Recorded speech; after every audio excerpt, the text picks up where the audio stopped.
She actually did it. That crazy Karen next door, the one with the razor-sharp haircut and even sharper tongue. She stole my golden retriever. My Max. All because he peed near her precious car tire. Can you even believe the entitlement? But what she didn't know, what she couldn't possibly have factored into her petty, vindictive little plan, was my brand new security camera. It caught her red-handed, every single calculated, infuriating second of it. And that footage? Oh, that footage was going to be her undoing. My life, before Karen detonated it, was wonderfully, blessedly ordinary. I'm Sarah, and I'm a freelance graphic designer. I have this great little house in a leafy, quiet suburb where I work from home, usually with my 70-pound shadow, Max, snoring softly under my desk. As a woman living mostly on my own, Max wasn't just a pet. He was my furry, four-legged soulmate, my confidant, my head of household security, even if his biggest threat was usually the mailman, whom he adored. He's a classic golden retriever. All goofy grins, boundless enthusiasm for tennis balls, and a heart made of pure, unadulterated sunshine. Our days had a rhythm. Morning walks in the park where he'd try to befriend every squirrel, afternoon zoom eyes in our fenced backyard, and evening cuddles on the sofa that usually ended with me covered in golden fur. It was simple, it was peaceful, and it was everything to me. I'm not one for drama. I actively avoid confrontation. My idea of a wild night is a new herbal tea and a good book. Little did I know, Hurricane Karen was about to make landfall next door, and my tranquil existence was about to be blown to smithereens. The sold sign went up on Mrs. Henderson's lawn so fast. She was lovely, always had a treat for Max and a kind word for me. Then came the moving trucks, and with them Karen. My first sighting of her was an experience. She was orchestrating the movers with the kind of aggressive precision usually reserved for military operations, a sleek phone pressed to her ear, her voice sharp enough to cut glass. She had the haircut, you know? That asymmetrical blonde bob that looks like it could double as a weapon. Oversized, dark sunglasses masked her eyes, even though the sky was a dull gray. She was dressed head to toe in expensive-looking, pristine white activewear that looked like it had never seen a bead of sweat, let alone a yoga mat. A giant, logo-heavy designer bag was slung over her shoulder, and her lips were permanently set in a thin, disapproving line. Naturally, I tried the welcoming neighbor routine. A few days after she'd settled in, I baked a small lemon loaf. Mrs. Henderson had loved my lemon loaf. With Max trotting happily on his leash beside me, I walked over. Karen cracked the door open, her perfectly manicured fingers, nails painted a severe shade of crimson, clutching the edge. Yes, her voice was clipped, her gaze immediately dropping to Max, lingering there with an expression I can only describe as distaste. "Hi," I said, offering what I hoped was a warm, non-threatening smile. "I'm Sarah, your new neighbor from next door. Just wanted to say welcome and bring this over." I held out the loaf. She barely glanced at it. Those hidden eyes were still fixed on Max, who, bless his sweet, oblivious heart, gave a hopeful tail wag. "I see," she said, her tone arctic. "You have a dog." She said the word dog like it was something she'd scraped off the bottom of her immaculate shoe. "I do. This is Max," I replied, trying to keep the cheer in my voice. "He's a golden retriever, very friendly." Umph. That was it. "No, thank you. No, nice to meet you." "Well," she continued, her voice tight, "I trust he's kept under control. And strictly on your own property, of course." Her gaze flicked meaningfully towards my perfectly adequate yard, then back to Max with a look that implied he was mere moments away from launching a major offensive. My smile wavered. "Oh, of course. He's a very good boy." An uncomfortable silence hung in the air, thick with unspoken judgment. Right then, she said finally, already beginning to close the door, "I have a great deal to unpack." The door clicked shut, leaving me standing there with my lemon loaf and a rapidly sinking feeling in my stomach. Max looked up at me, his big brown eyes full of confusion. This wasn't just an unfriendly neighbor. This was something else. This felt like a declaration of something. And I had a horrible feeling it wasn't going to be pleasant. The initial weeks were a masterclass in passive aggression. If Max let out a joyful bark at a passing butterfly in our own backyard, I'd see her silhouette stiffen behind her perfectly polished window. Her own yard was a sterile, hyper-manicured showpiece, not a leaf out of place, flowers arranged with geometric precision, a patio so clean you could probably eat off it, though I doubted she ever did anything so common as eat outdoors. My yard, by contrast, was a place of joy, of lived-in comfort. Max's toys were usually scattered evidence of happy play, and a dandelion or two dared to show their sunny faces. It was a home, not a museum exhibit. One Saturday, I was having coffee on my little deck. Max was dozing at my feet. Karen emerged into her yard, clad in yet another eye-wateringly bright, and no doubt expensive, athleisure ensemble. She began to meticulously wipe down her already spotless outdoor table with an antibacterial wipe. I gave a small, tentative wave.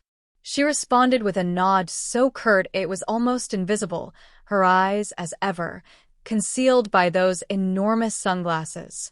Then, her gaze swept over the fence line, pausing witheringly on a patch of my lawn where Max, in a fit of canine enthusiasm, had dug a small hole chasing a mole.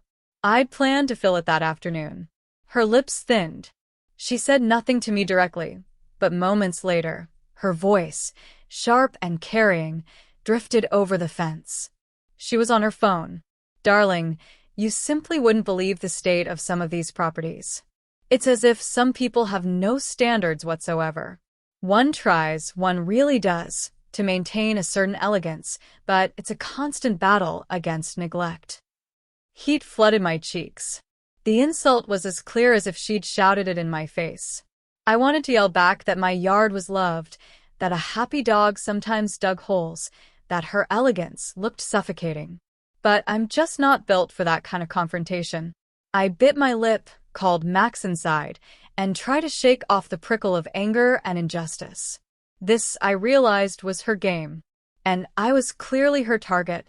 The flashpoint, the incident that truly ignited her bizarre vendetta, involved her car.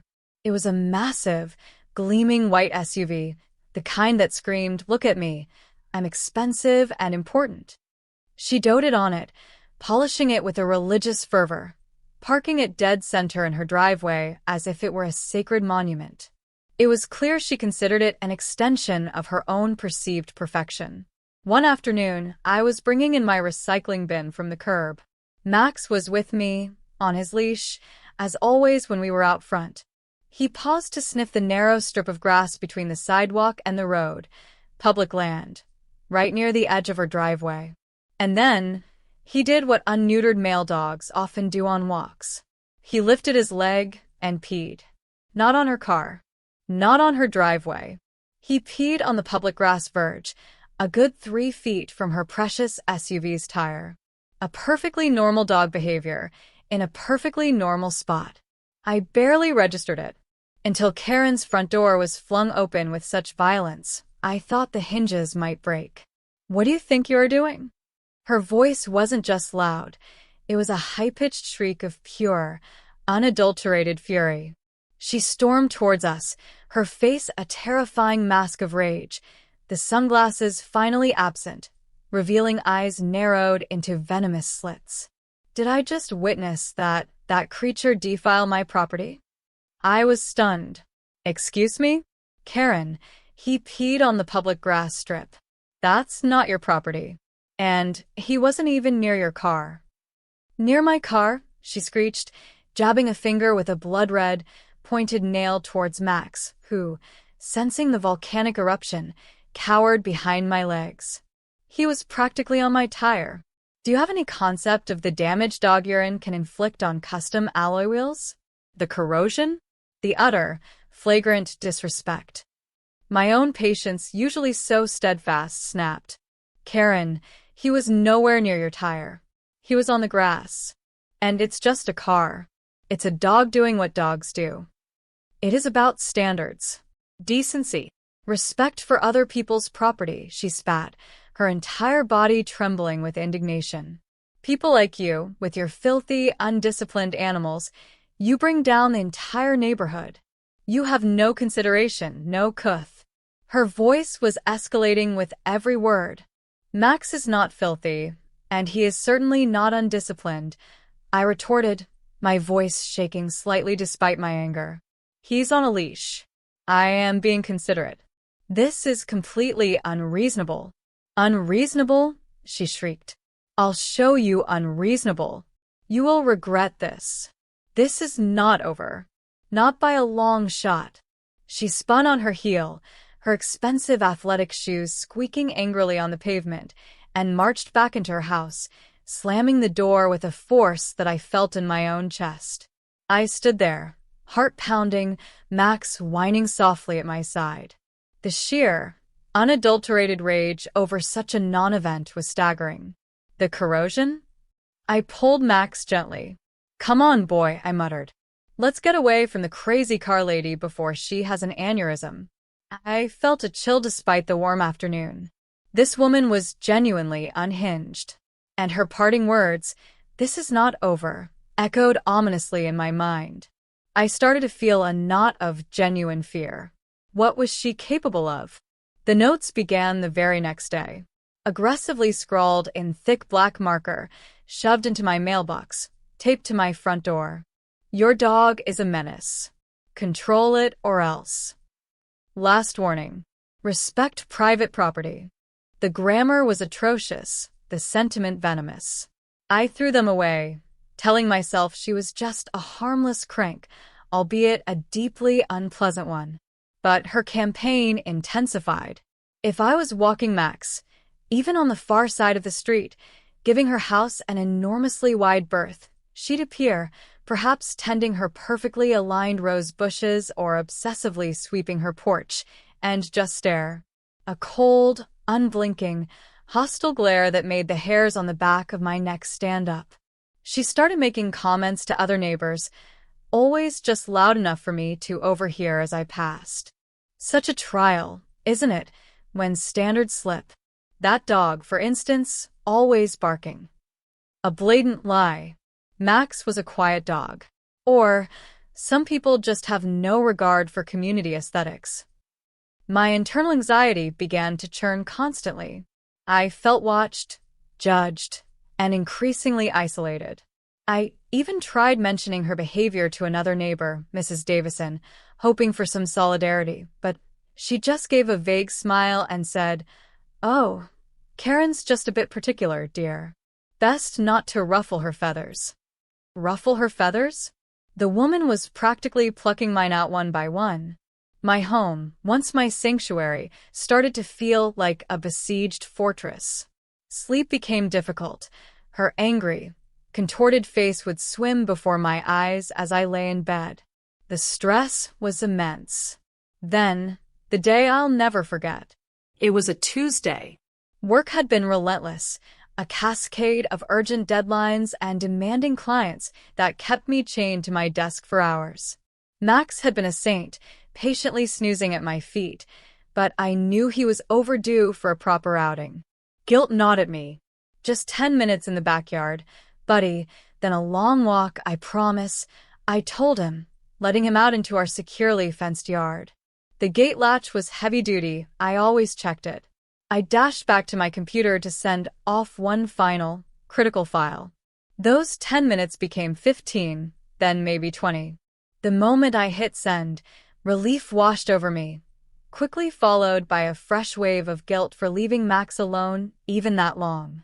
"Max," I called, heading for the back door, ready for our promised walk.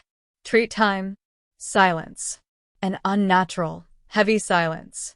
My stomach clenched. He always came running, especially at the word treat. "Max."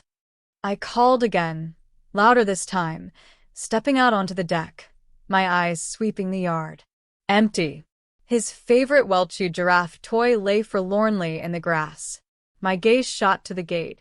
It was ajar. Just a few inches, but open nonetheless. My heart slammed against my ribs.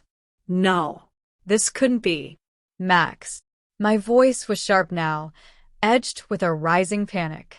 I flew down the deck stairs, scanning every bush, every corner, then wrenched the gate fully open, peering into the narrow alleyway behind the houses.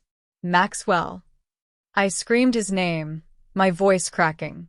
Nothing but the rustle of leaves and the distant hum of traffic. I raced to the front of the house, my chest constricting with a terrible, suffocating dread. The street was empty. No sign of a happy-go-lucky golden retriever on an impromptu adventure. He wasn't a runner. He never strayed. Tears welled, blurring my vision. My hands started to tremble violently. Where could he be? How could the gate be open? I was the only one home. And then, like a physical blow, the image of Karen's face, twisted with fury after the tire incident, flashed into my mind. Her parting shriek, "This is not over." A cold, sickening certainty began to dawn. No, she wouldn't. Steal a dog? That was monstrous. Psychotic. But the memory of her escalating hostility, her laser-focused obsession with Max, it was terrifyingly plausible. The next hour was a blur of frantic activity. I ran through the neighborhood, shouting his name until my throat was raw. I hammered on doors, my voice trembling as I described him. Kind, pitying faces, sympathetic shakes of the head. That was all I got. I called every animal shelter within a 50-mile radius, my voice breaking with each repetition of his description. I posted desperate, tearful pleas on local social media pages, my fingers fumbling over the keyboard. Missing golden retriever. Max, urgent. Family heartbroken. Last seen Oak Street. Please, please help. The police officer who took my report was polite, but sounded like he'd heard it all before. 9 times out of 10, ma'am, they just wander off and turn up a few hours later, a bit sheepish. Try not to panic. Try not to panic? Max was my life. The thought of him lost, scared, alone, or worse, was a torment beyond words. As dusk began to settle, casting long, mournful shadows, a crushing despair enveloped me. I sank onto my front steps, clutching one of his old, slobbery tennis balls, tears streaming unchecked down my face. The house behind me felt cavernous, achingly silent. It was in that moment of utter desolation, sifting through the wreckage of my shattered composure, that a tiny, forgotten detail sparked in my memory. The new security camera. I'd installed it a month ago after a minor spate of porch piracy in the neighborhood, positioning it to cover my front porch, driveway, and a portion of the street, including a sliver of the alley entrance next to my side gate. I hadn't even thought of it in the initial chaos. Its purpose was stolen Amazon packages, not this. My heart gave a painful lurch. A wild, desperate hope flickered to life, instantly followed by a chilling premonition. What if it had seen something? I scrambled inside, my hands shaking so badly I could barely type the password to access the cloud footage. I pulled up the recordings for that afternoon, my breath held tight in my chest. I scrolled through the timeline, my eyes darting, searching for any movement around the critical period. The camera angle wasn't perfect for the side gate, but it caught the mouth of the alley and, crucially, Karen's driveway and the street directly in front of her house. There I was earlier, taking out the recycling. Then a long stretch of nothing. And then movement. My blood turned to ice. It was Karen. She emerged from her front door, her movements quick, furtive.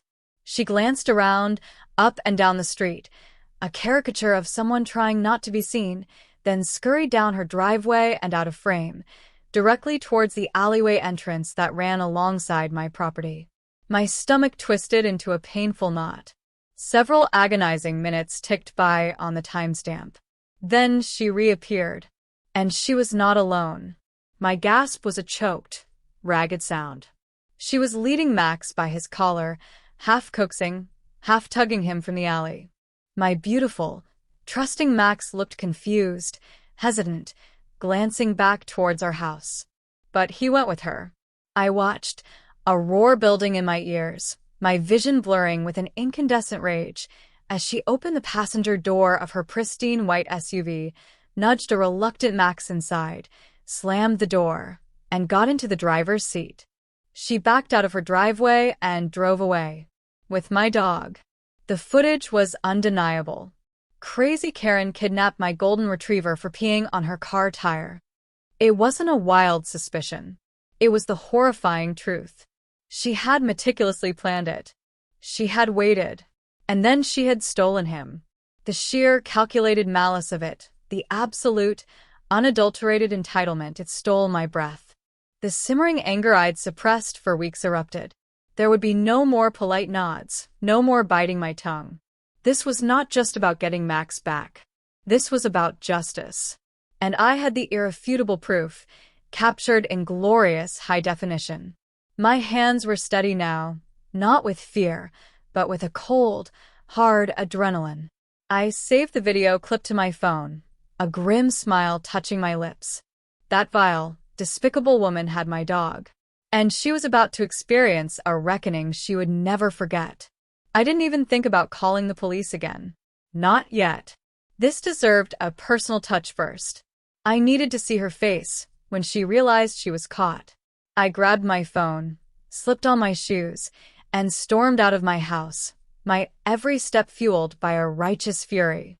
My destination, Karen's front door. The show was about to begin. As I strode the short distance to her house, I saw Mrs. Gable from across the street tending her prize-winning roses, and young Mr. Henderson was, as usual on a Tuesday, washing his car a couple of doors down. Perfect. An audience. I didn't bother with a polite knock. I hammered on her door with the palm of my hand, the sound cracking through the afternoon, quiet like a gunshot. "Karen," I yelled, my voice raw with contained fury. "Karen, open this door right now. I know you have him. I know what you did." A long moment passed. Then the door opened a few inches, revealing Karen, her expression carefully arranged into one of mild surprise and concern. The oversized sunglasses were absent, her cold blue eyes feigning innocence. "Sarah? Goodness, what is all the commotion? Are you quite all right? You sound overwrought." She even managed a little tilt of her head, as if dealing with a slightly hysterical child. "Don't you? What does the commotion mean, Karen?" I seethed, my voice low and shaking with anger. "Where is he? Where is my Max?" Her eyebrows arched in an elaborate display of surprise. "Max? Your lovely dog? Is he missing?" "Oh, you poor dear. I did hear you calling out earlier. I was so worried. I was just about to come over." The saccharine sweetness in her voice was nauseating. My stomach churned with contempt. The sheer audacity. "Save your pathetic lies, Karen," I snapped. "I know you took him, and I have irrefutable proof." A tiny, almost imperceptible muscle twitched at the corner of her perfectly painted mouth. "Proof? My dear Sarah, whatever are you insinuating? You're clearly not yourself. Perhaps you should come in, have a glass of water." She made to open the door wider, a spider inviting a fly into her web. "Oh, I'm perfectly myself," I said, my voice ringing with cold clarity. I held up my phone, the video already cued. "And I'm insinuating that you're a dog-napping psychopath. I'm talking about this." I stabbed the play button. The screen lit up, showing her. Her skulking journey to the alley. Her reappearance, dragging a confused Max. Her forcing him into her car. Her driving away. Every damning second. I held the phone directly in her line of sight, watching her face. It was a cinematic transformation. The color drained from her cheeks, leaving her foundation looking like a chalky mask. The feigned concern dissolved, replaced by a flash of pure, unadulterated panic, then hardening into an ugly, defensive snarl. Her lips, usually pursed in smug judgment, began to tremble. That proves absolutely nothing," she stammered, her voice losing its cultivated composure. "The quality is abysmal. That could be any woman, any dog. It's a complete fabrication." She was grasping at straws, her eyes darting wildly. "He probably ran off, and you're looking for someone to blame for your own negligence." Just then, from somewhere deep within Karen's house, came an unmistakable sound. A happy, slightly muffled woof. Woof, followed by the distinct thump of a wagging tail against a door. Max. He'd heard my voice. Karen's eyes shot towards the sound, then back to me, her face a mask of trapped desperation. He followed me home," she blurted out, the lie so transparent it was almost comical. "I found him wandering in the alley, looking lost and distressed. I was merely keeping him safe until I could ascertain his owner. I was about to call you, I swear." I let out a laugh, harsh and devoid of humor. Mrs. Gable had stopped pruning her roses and was now slowly making her way across the street, her expression one of horrified fascination. Mr. Henderson had also abandoned his car washing, hose trailing forgotten on his driveway. "Keeping him safe, Karen?" My voice rose, deliberately carrying to the growing audience of neighbors now emerging from their homes. "By abducting him, hiding him in your house, and lying through your teeth? After weeks of complaining about him? After threatening me because he peed near your precious car? Do you honestly expect anyone here to believe that outrageous story? You kidnapped my dog as a sick, twisted act of revenge because you are an entitled, malicious bully." Karen's carefully constructed world was visibly crumbling. Her face contorted with rage and humiliation. "How dare you?" she shrieked, her voice cracking. "I am a pillar of this community. I will not be slandered by a neglectful pet owner." "The only thing neglectful here, Karen," I shot back, my voice ringing with conviction, "is your grasp on reality and basic human decency." I gestured pointedly to the neighbors. "Everyone can see what you are. Now give me back my dog. Immediately. Or this video and my testimony goes straight to the police. And I assure you, they'll be very interested in a clear case of pet theft and harassment." Another volley of excited barks erupted from inside. Max knew I was there for him. Karen's eyes darted frantically from my resolute face to the condemning stares of our neighbors. Her shoulders slumped. The fight visibly drained out of her, replaced by a sour, resentful defeat.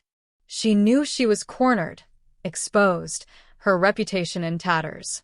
"Fine," she hissed, her voice laced with venom. She turned abruptly and disappeared into her house. I heard a door open, then Max's joyous yelp. A second later, my beautiful, goofy, golden furball burst out of Karen's front door and launched himself into my arms, showering me with frantic licks, his whole body quivering with excitement. I sank to my knees, hugging him tightly, burying my face in his soft fur, tears of sheer, overwhelming relief finally streaming down my cheeks. "Oh, Max, my sweet boy." I was so terrified. I thought I'd lost you forever. Karen reappeared in her doorway, arms crossed, her face a thundercloud of bitter resentment and public shame. She glared at the assembled neighbors. "He was a public nuisance anyway," she muttered, a final, pathetic attempt to salvage a shred of dignity. "The only public nuisance around here, Karen," Mrs. Gable said, her voice clear and carrying the weight of community condemnation, "is you." The police, summoned discreetly by the ever-observant Mrs. Gable during Karen's tirade, arrived shortly thereafter. I calmly presented the video footage and my statement. Karen attempted her "found him wandering" fabrication, but it disintegrated under the polite but firm questioning of the officers, especially when corroborated by multiple neighbors who had witnessed her previous hostility and her meltdown. While Karen wasn't handcuffed and dragged away that day, much to my fleeting, vengeful desire, she received a very severe formal warning regarding pet theft, trespass, and ongoing harassment. The officer, a stern-faced woman with knowing eyes, made it abundantly clear that any further misunderstandings involving neighborhood pets would result in immediate arrest. The true punishment, however, was far more insidious and satisfying. News of Karen the dog napper spread through the suburb like wildfire. She became a social leper. Polite nods turned into icy stares. Invitations to neighborhood gatherings mysteriously dried up. Her immaculate lawn and gleaming SUV, once symbols of her supposed superiority, now seemed to mock her isolation. The queen of her cul-de-sac had been dethroned, spectacularly and publicly. Within 3 months, a for sale sign was hammered into her perfect lawn. The speed with which it changed to sold was, I believe, a neighborhood record. Good riddance. Max, bless his innocent heart, bounced back immediately, his doggy trauma apparently erased by a few extra treats and a lot of cuddles. I, on the other hand, felt like I'd emerged from a battle. I upgraded my security system, of course, more cameras, better lighting. But more than that, I found a strength I didn't know I possessed. My peace was restored, sweeter than before. The whole ordeal was a stark reminder that entitlement, left unchecked, can curdle into genuine malice. But it also showed me the power of a community and the deep satisfaction of seeing justice, poetic and otherwise, served on a silver platter. And every time I look at Max, my heart swells. He's worth fighting any Karen for, any day of the week. That vindictive woman picked the wrong dog mom to mess with, and my CCTV was there to prove it.